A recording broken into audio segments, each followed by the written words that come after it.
परिपुर नामक एक सुंदर गांव था। गांव में एक गरीब मजदूर रोहन अपनी बीवी राखी के साथ रहता था। रोहन एक दिन अपनी मजदूरी करके घर लौट रहा था, तब उसकी नजर बिल्ले दी हट्टी पर पड़ी।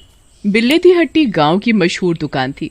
सारे के सारे गांववासी बिल्ले दी हट्टी पर बर्गर खाने आते और उसका आनंद लेते। रोहन ने सोचा क्यों ना आज उसकी बीवी राखी के लिए बर्गर ले लिया जाए। रोहन बिल्ले दी हट्टी पर जाता है और उसे एक बर्गर देने के लिए बोलता है, भैया 1 प्लेट बर्गर पैक कर दो। अरे भाई 2 बर्गर 60 रुपए के हैं। अरे भैया ये बर्गर इतने महंगे हैं क्या? मेरे पास तो सिर्फ 30 रुपए हैं। आप हाफ प्लेट ही पैक कर दो। दुकानदार रोहन की बात सुनकर जोर जोर से हंसने लग जाता है। अरे भाई यहाँ कोई हाफ प्लेट का सिस्टम ना है, पूरी प्लेट लेनी पड़ेगी। भैया दे दो ना भैया हाफ प्लेट। रोहन दुकानदार से बहुत मिन्नत करता है, पर दुकानदार उसे बर्गर नहीं देता और रोहन दुकान से मायूस होकर अपने घर चला जाता है। रोहन को मायूस देखकर राखी समझ जाती है कि रोहन के साथ कुछ न कुछ तो हुआ है। अजी क्या हुआ है, आप इतने मायूस क्यों लग रहे हैं? अरे कुछ नहीं, बस ऐसे ही थोड़ा पैसे की टेंशन है और कुछ नहीं। क्यों, क्या हुआ? मैं आज जब मजदूरी करते हुए लौट रहा था तब मैंने सोचा कि क्यों ना बिल्लू की दुकान से बर्गर ले लिए जाएं। हम दोनों मिलकर खा लेंगे। मैं दुकान पर बर्गर लेने गया तो मेरे पास सिर्फ और सिर्फ 30 रुपए थे और बर्गर की प्लेट 60 रुपए की थी। मैंने दुकानदार को बोला कि वो मुझे हाफ प्लेट दे दे, पर उसने मुझे देने से इनकार कर दिया। राखी को रोहन की ये बात सुनकर बहुत गुस्सा आया। अच्छा तो ऐसी बात है, ये बिल्लू दी हट्टी वाला बर्गर इतने महंगे देता है, इतनी तो लागत भी नहीं होती है बर्गर बनाने में। हम ऐसा करते हैं कि हम दोनों भी मिलकर एक बर्गर की दुकान खोल लेते हैं। हम सब गांव वासियों को सस्ते दाम में बर्गर खिलाएंगे, इससे हमारा भी फायदा होगा। गांव में दूर दूर तक कोई भी बर्गर की दुकान नहीं है, सिर्फ उस बिल्लू दी हट्टी को छोड़कर।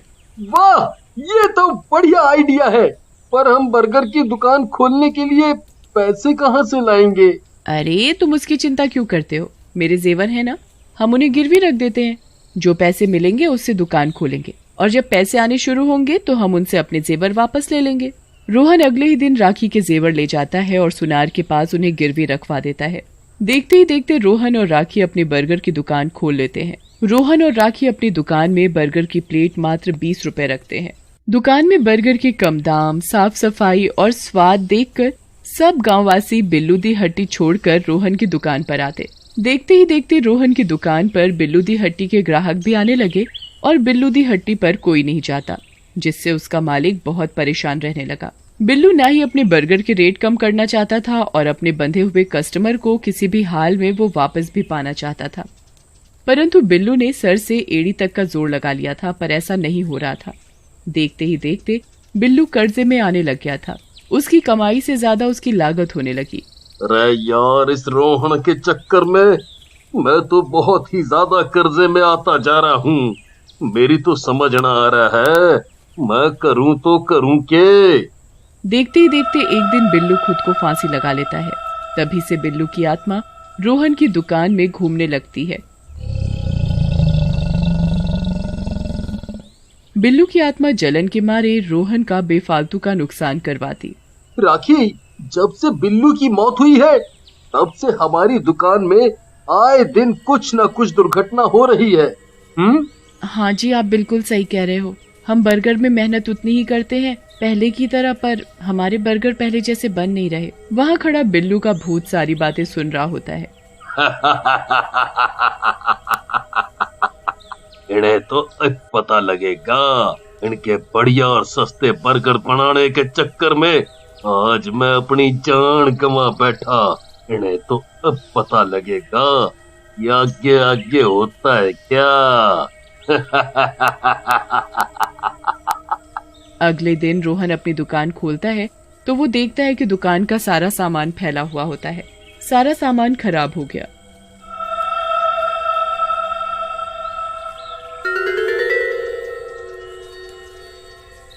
अरे ये रात में कौन आया जिसने हमारे सारे मसाले बिखेर दिए? हमारा कितना नुकसान हो गया। जी आप बिल्कुल सही कह रहे हो, हमारी आज की सेल भी गई और हमारी दुकान में जितना मसाला सामग्री थी सब खराब हो गई। रोहन और राखी को परेशान देखकर बिल्लू वहाँ बहुत खुश हो रहा था। इनकी तो मैं अपने जैसी हालत कर दूंगा। आगे आगे देखो होता है क्या। बेचारे रोहन और राखी अपनी दुकान की सफाई करते हैं और बर्गर बनाने के लिए बाजार से नया सामान लाते हैं। अजी अब जो नुकसान हुआ हो गया, अब हम फिर मेहनत करके अपनी दुकान को अच्छे से चलाएंगे। रोहन और राखी ये बातचीत करके बर्गर बनाने की तैयारी में लग जाते हैं। राखी बर्गर की टिक्की का मसाला तैयार कर रही होती है, तभी बिल्लू भूत उसके मसाले में बहुत सारा नमक मिला देता है। ये बनेंगे स्वादिष्ट बर्गर की टिक्कियाँ।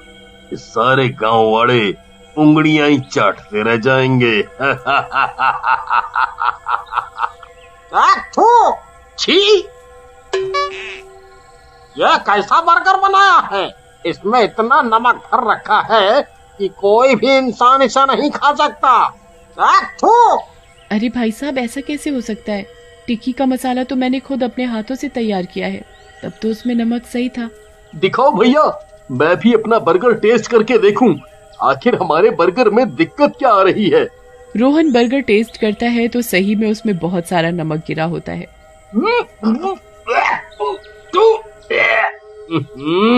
राखी, इसमें तो सही में बहुत सारा नमक है।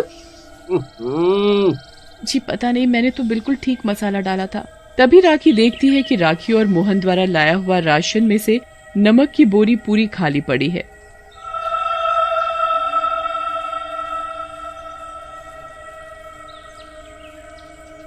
अरे ये क्या, ये नमक की बोरी खत्म कैसे हो गई? मैंने तो इतना नमक डाला ही नहीं। रोहन और राखी अपने ग्राहकों से माफी मांगते हैं और उनके पैसे उन्हें दे देते हैं। ये सब देखकर बिल्लू बहुत खुश हो रहा होता है।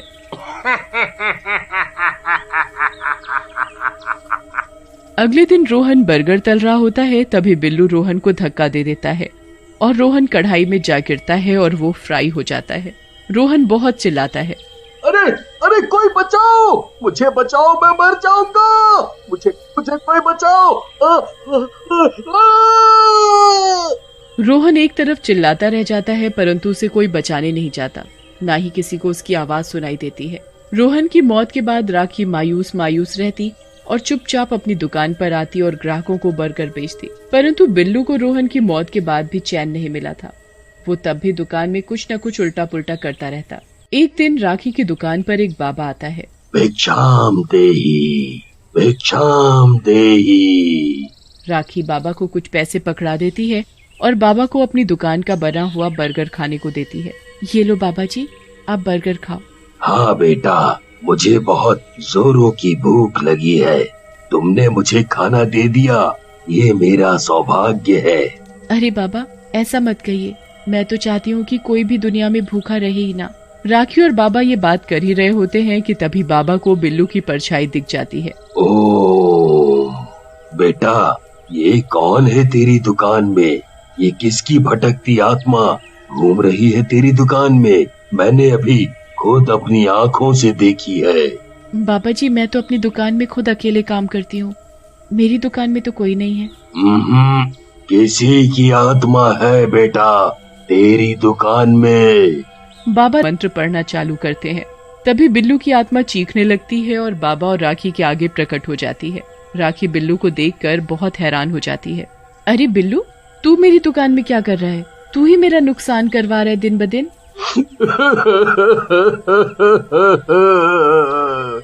हाँ, मैं ही हूँ। तुम लोगों ने मेरी दुकान के आगे आकर अपनी दुकान क्यों खोली? अरे तुम्हें पता है तुम्हारे चक्कर में मेरा कितना नुकसान हो गया? मैंने तेरे और तेरे पति के चक्कर में फांसी लगा ली थी और मैंने ही तेरे पति को कढ़ाई में गिराकर मार डाला। मैं नहीं चाहता कि तेरी इस दुकान से तेरा कोई फायदा हो। ये सुनकर राखी बहुत जोर जोर से रोती है। बाबा भी बिल्लू के ऊपर गंगा जल छिड़क देते हैं। बिल्लू उधर की उधर जलने लग जाता है और उसकी आत्मा को मुक्ति मिल जाती है।